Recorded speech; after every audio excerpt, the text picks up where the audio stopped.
আজি 10 তাৰিখ 11 তাৰিখলৈকে এইটো সময়সীমা বান্ধি দিছে। আজি 10 তাৰিখৰ ভিতৰত আমাৰ যিসকল সমৰ্থিত প্ৰাৰ্থী ভাৰতীয় জনতা পাৰ্টি আৰু অসম গণ পৰিষদ দলৰ সমৰ্থিত প্ৰাৰ্থীসকলৰ যিসকল মেম্বাৰ আমি দিছোঁ আৰু যেহেতু টিকেট নাই এবাৰ মেম্বাৰসকলৰ আমি সমৰ্থন দিয়া প্ৰাৰ্থীসকলে আজি নমিনেশ্যন দিব।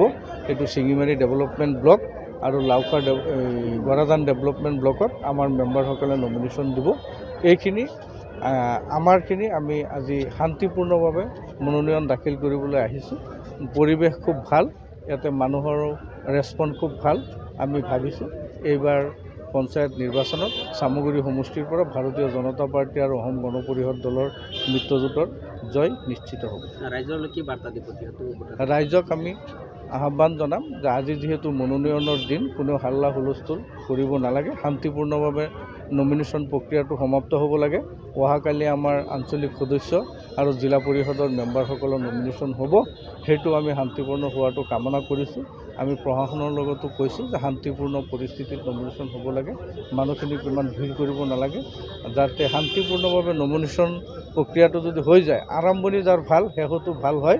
গতিকে আমি সেই পদ্ধতি অৱলম্বন কৰি আমি আগন্তুক পঞ্চায়ত নিৰ্বাচনৰ কাৰণে আমি প্ৰস্তুতি আৰম্ভ কৰিম। চামগুৰি আৰু ৰূপহী সমষ্টি আপোনালোকে দখল কৰিবলৈ পাৰিবনে?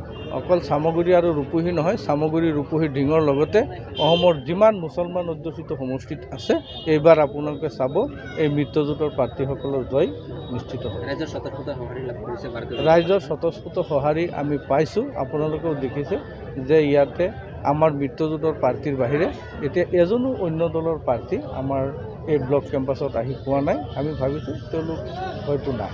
কংগ্ৰেছে কি প্ৰাৰ্থী দিবলৈ তেওঁলোকে মানুহ বিচাৰি পোৱা নাই? কংগ্ৰেছে প্ৰাৰ্থী দিবলৈ তেওঁলোকে মানুহটো পোৱা নাই। এতিয়া ইয়াৰ যিজন প্ৰাক্তন মন্ত্ৰী আছিলে, তেওঁ মানুহৰ ঘৰে ঘৰে গৈ এতিয়া তেওঁলোকৰ প্ৰাৰ্থী বিচাৰি ওলাবলগীয়া হৈছে। যদি কিছুমান ওলাইছে, কিছুমান বহিছে, কিন্তু মানুহ আচলতে এতিয়া বিজেপি আৰু অগপৰ পক্ষত আছে। কিন্তু তেওঁলোকে আমাৰ ওপৰত দোষাৰোপ কৰিব বিচাৰিছে যে ভয় ভাবুকিৰে আমি প্ৰাৰ্থীসকলক প্ৰতিদ্বন্দ্বিতা কৰাৰ পৰা বিৰত ৰাখিব বিচাৰিছোঁ। এইটো সম্পূৰ্ণ মিছা। তেওঁ এইটো এটা মনে সজা, তেওঁ এটা আমাৰ ওপৰত বদনাম জাপি দিছে। আমি কোনো প্ৰাৰ্থীকে এতিয়ালৈকে কোনো ধৰণৰ ভয় ভাবুকি দিয়া নাই। আমি ভাবিছোঁ যে নিৰ্বাচন চলি থকা সময়লৈকে আমি কাকো কোনো ধৰণৰ ভয় ভাবুকি নিদিওঁ। ৰাইজৰ সঁহাৰি আমি পাইছোঁ, স্বতঃস্ফূৰ্তভাৱে ৰাইজ ওলাই আহিছে, আমাক সমৰ্থন কৰিবৰ কাৰণে ওলাই আহিছে। ভাৰতীয় জনতা পাৰ্টি অগপৰ মিত্ৰজোঁটৰ প্ৰাৰ্থীসকলক ভোট দিবৰ কাৰণে ৰাইজ ৰৈ আছে। গতিকে আমি ভয় ভাবুকি দিলে আমাৰ বেয়াহে হ'ব। গতিকে আমাৰ ভয় ভাবুকি দিয়াৰ কোনো প্ৰশ্ন নাহে। আচলতে তেওঁলোকৰ দলৰ হৈ প্ৰতিদ্বন্দ্বিতা কৰিবৰ কাৰণে কোনো মানুহ এতিয়ালৈকে তেওঁলোকে বিচাৰি পোৱা নাই। যি 2-4জন পাইছে, তেওঁলোকে কেতিয়া মনোনয়ন দিব আমি নাজানো।